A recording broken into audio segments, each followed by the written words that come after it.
Welcome to The Bold.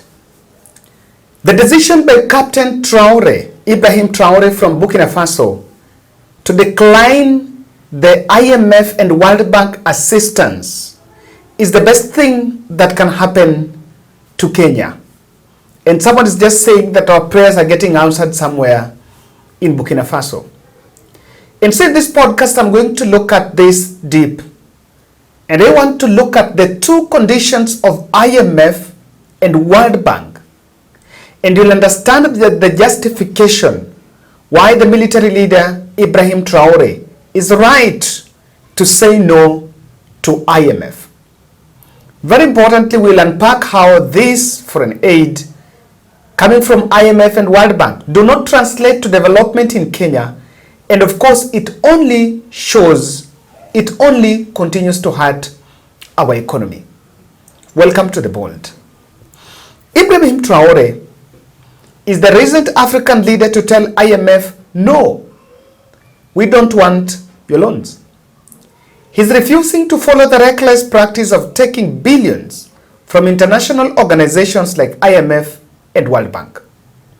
The recent reports came amidst the time after his term was extended for next 5 years that he declined financial assistance from IMF, demonstrating the dedication to securing his country's long-term interests. For years, leaders across the continent have been taking loans from these organizations only to suffer severe consequences due to harsh conditions attached to these facilities. However, Traore taking a decisive action to prevent his country from falling into this debt trap, unlike other African leaders like Kenya, who blindly follow the trend. They worship the IMF and the World Banks. He firmly believes that IMF and World Bank are economic oppressors that keep countries in perpetual debt through their structured operations.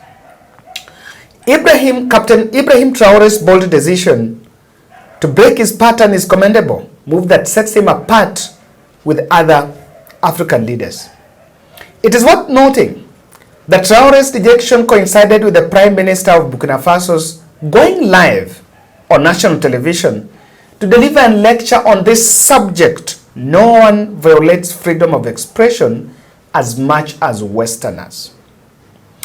And this is really close to our mind, because despite of this information there in public, we have continued to show appetite for these loans.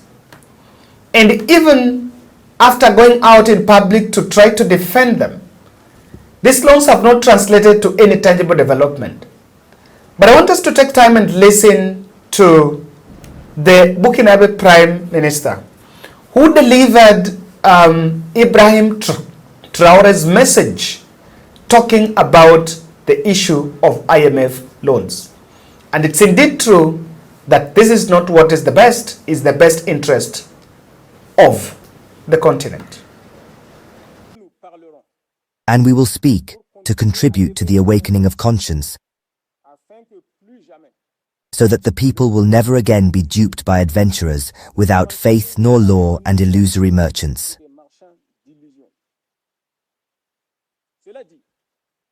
That said, I would like to ask a question. What does the flag we have just hoisted represent?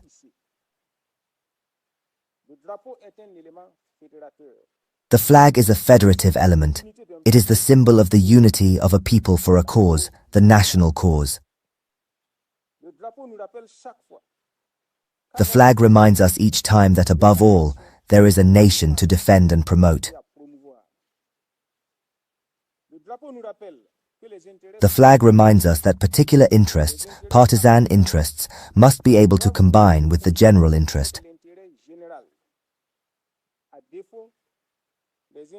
At times, particular interests must be erased in order for the general interest and the national cause to triumph.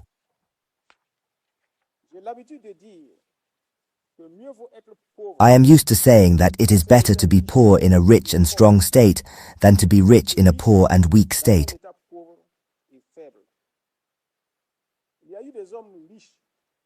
There have been rich and strong men in poor and weak countries. Some of them have reached their limits.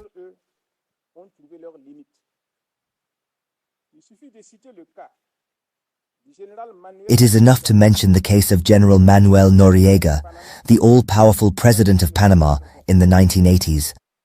In December 1989, when the Americans decided to arrest him, they went to welcome him in his palace.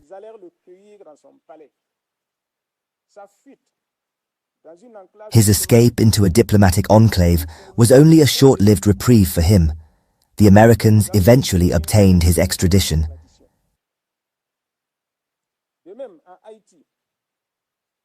Similarly, in Haiti, General Raoul Serras overthrew President Jean-Bertrand Aristide in 1994.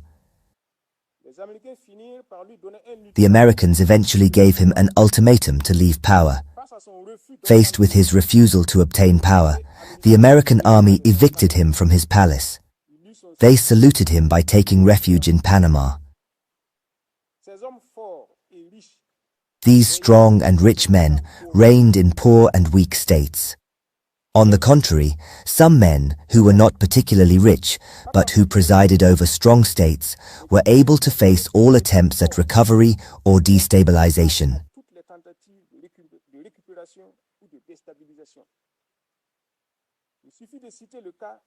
It is enough to mention the case of Cuba, a small country a few miles from the United States, which was able to resist all the attacks of the Americans. It is enough to mention the case of Nicaragua, which was able to resist all the attacks of the Americans in the 1980s. It is enough to mention the case of Venezuela, of Hugo Chavez to Nicolas Maduro, and of Iran, which, since the Islamic Revolution of 1979, has successfully resisted all attempts at destabilization.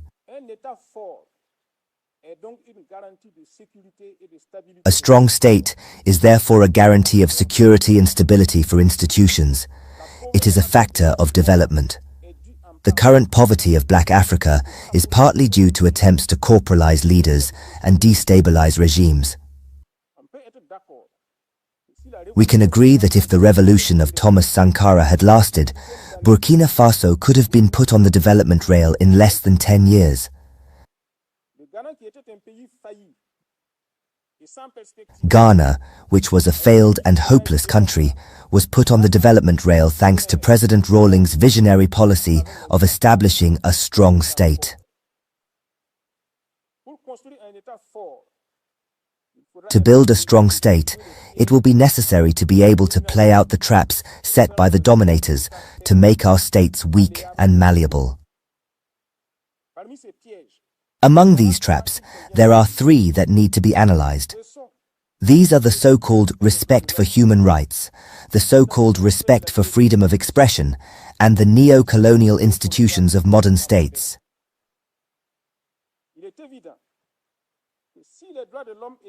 It is obvious that if human rights were unknown in Africa, Europeans would not have come to find kingdoms and organized societies with brilliant civilizations.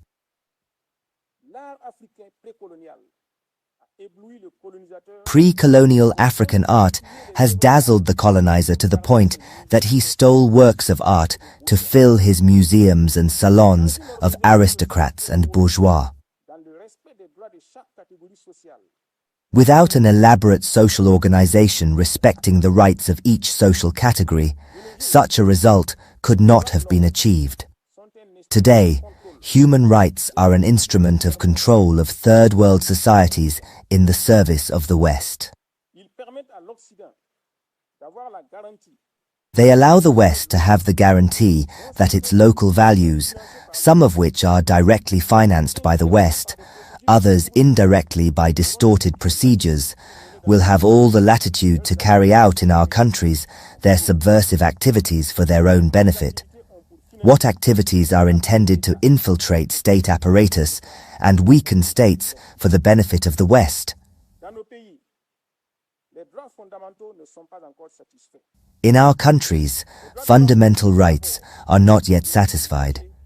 Human rights first consist of providing food to the population, caring for them, educating them, housing them decently.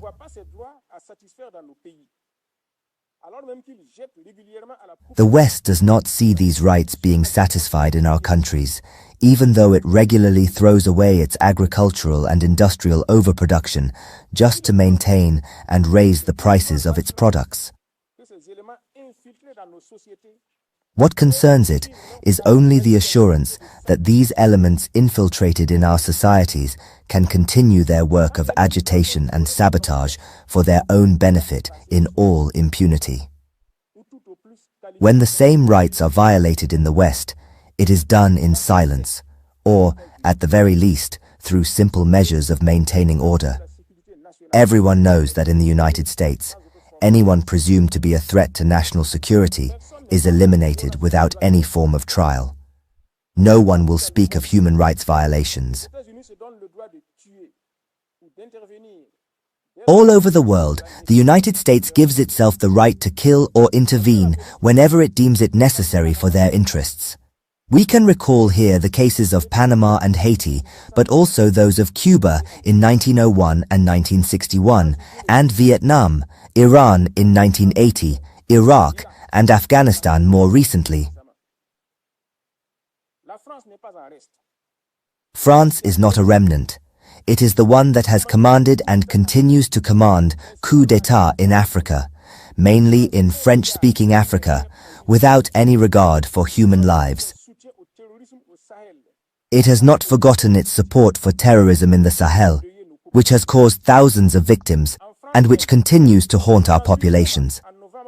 In France itself, we saw how, in November-December 2018, the yellow vests were repressed. During the full, and in that speech, they are presenting fascinating facts about these facilities and saying it is not one of the best things that can happen to the continent. Much as many may want to believe or many may want to reason like it's a very good route to take. So let me shock you. Do you know that IMF is supposed to advance some 131 billion loan facility to Kenya? And when speaking in a publication that was published from India, they're asking Kenya to use part of that money to fund family planning. And it's supposed to fund family planning because the amount of money that Kenyans spend on family planning can, if government can subsidize and support that, then there will be disposable income for our young mothers and women that use it, and they use that money for development. That's the reason. But let me show you what the truth here is, why they are vouching for it. I may give you an assignment to go and check who is the supplier of those contraceptives. The contraceptives are coming from the Western, from Europe. So isn't it just giving you a loan and also selling for you a product that you're supposed to buy? So the reason why they want is they want to create a demand for those family planning, and because they're the ones that are going to supply the contraceptives. So the same money they're giving you will go into that. And the big ambition is to control the childbirth so that we can control populations in Africa. This report was targeting both Senegal, Nigeria, and Kenya, and I think also Ghana. So you can look at the architecture of that facility, and even now as we speak, the 131 billion facility that is supposed to be given to the country Kenya has not been actualized because we have to pass the finance bill as it is. And I'll delve more into that in my explanations. But I think, if you think it's just IMF, maybe you were wrong.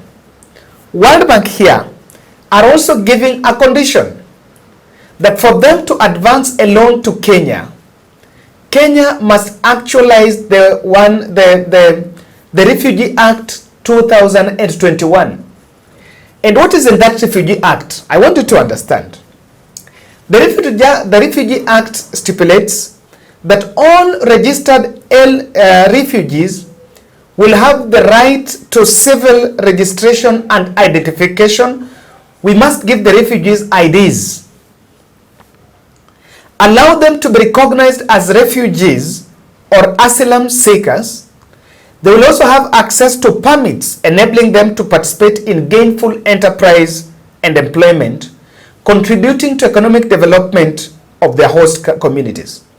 Those opting to return to their native countries will be able to do so after surrendering the documents. But I remember in 2021, the time Matiang'i was the Cabinet Secretary for Internal Security, he wanted to close some 2 refugee camps. I think that was Dadaab and Kakuma, because of 2 reasons. Number one, he was saying that it's actually a breeding site for the terrorists. And that is where those extremist groupings that coming from Somalia have been pitching their tent. That is their hiding place. Number two, the international community had also not shown commitment in supporting those refugees, and Kenyan government was spending a lot of money to support those refugees, and that was eating into a budget. So let's take a raw look into that proposal. And someone really argued this case. Someone was telling me this, that we are being given a loan, and the facility is supposed to help the population. If it is going to buy, let's imagine it's supposed for provide some services. Or for example, if you are going to set up IDs, if you are going to give refugees IDs, then the Kakuma and Dadaab camp, you're going to set up Huduma centers in those places. But then these are populations that depend on donations, and majority of them are not productive. They're not doing any business in the country. Not so much of them are doing business in the country. They're not working for this nation. So even as much as we do that, the population that is feasting on the IMF and the World Bank Fund by allowing the refugees to be part of it is huge compared to the population that contribute into repayment. And this is what we are saying. Both Kakuma and Dadaab is having an estimation of around 2 million. And so IMF, World Bank is giving you a loan and is saying, you have to make sure you take care of them. But at repayment, the majority of those who pay taxes are not them. They can rise the next day and go back to their country. They're not the ones that pay housing levy because they're not employed anywhere in government. They don't pay most of these other taxes, except the VAT of the goods and products that are sold in the country. So even the products that we are subsidizing, they are also benefiting. But on the other end, we are saying we must take care of them. So if you look at those conditions, you will actually understand why the economists are actually arguing that it's not the best thing.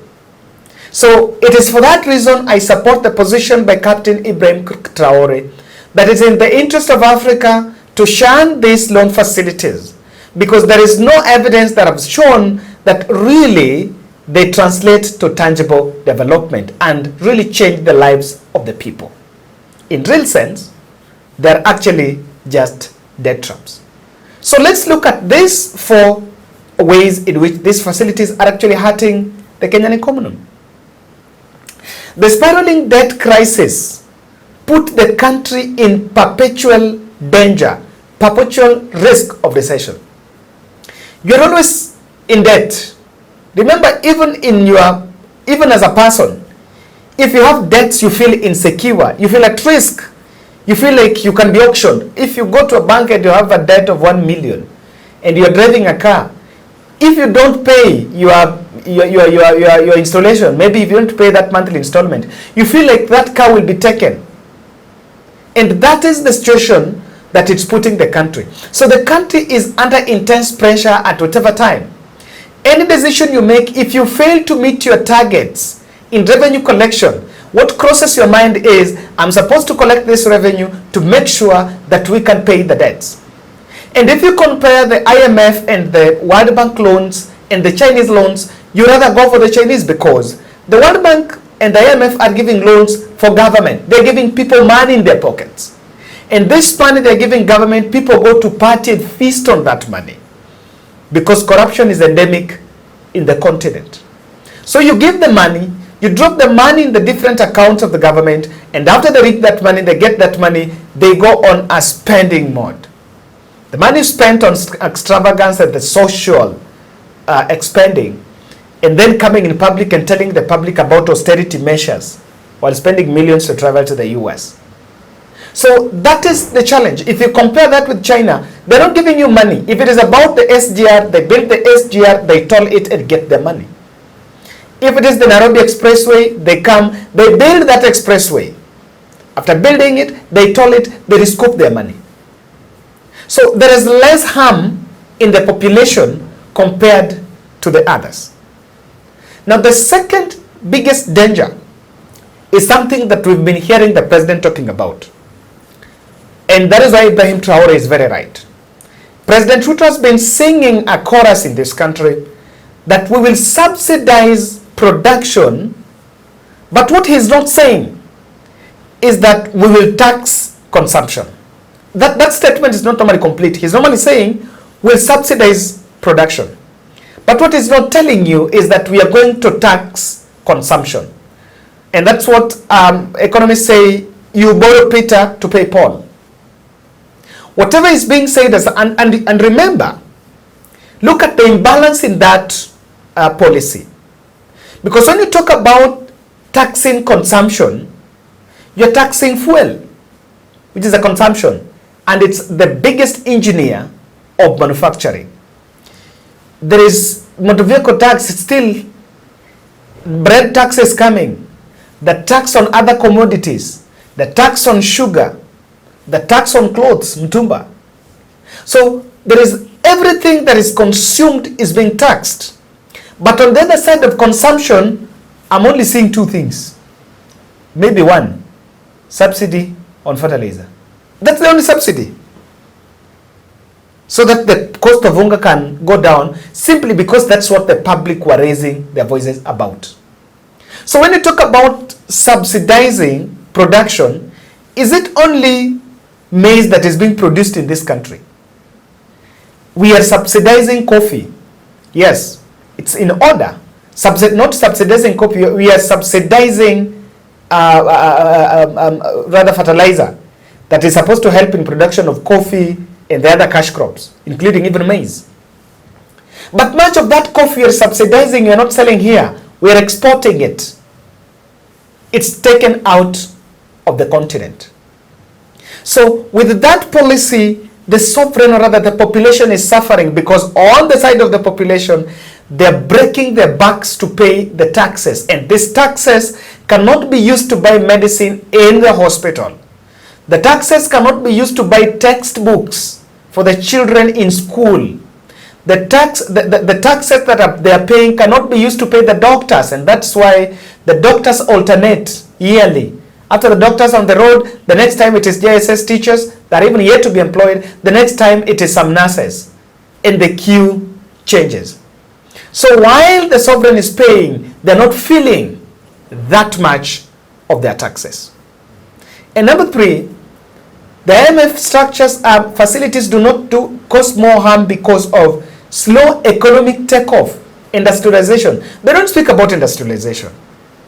When you're telling people don't subsidize, remember, the engineer of industrialization, rather manufacturing, is energy. If you look at the percentage of our GDP that is coming from manufacturing, that figure is very deteriorating. I think we are struggling with it. It could be at 6% if I'm not wrong. So the other one is structural adjustments program. It's called SABS. These programs mandated strict austerity and cuts on social spending, while reorienting economies to focus almost entirely on exports and extractions. For most countries, this meant investments into education and health are dried up. Do you know IMF has told government that don't pay insurance for kids in school?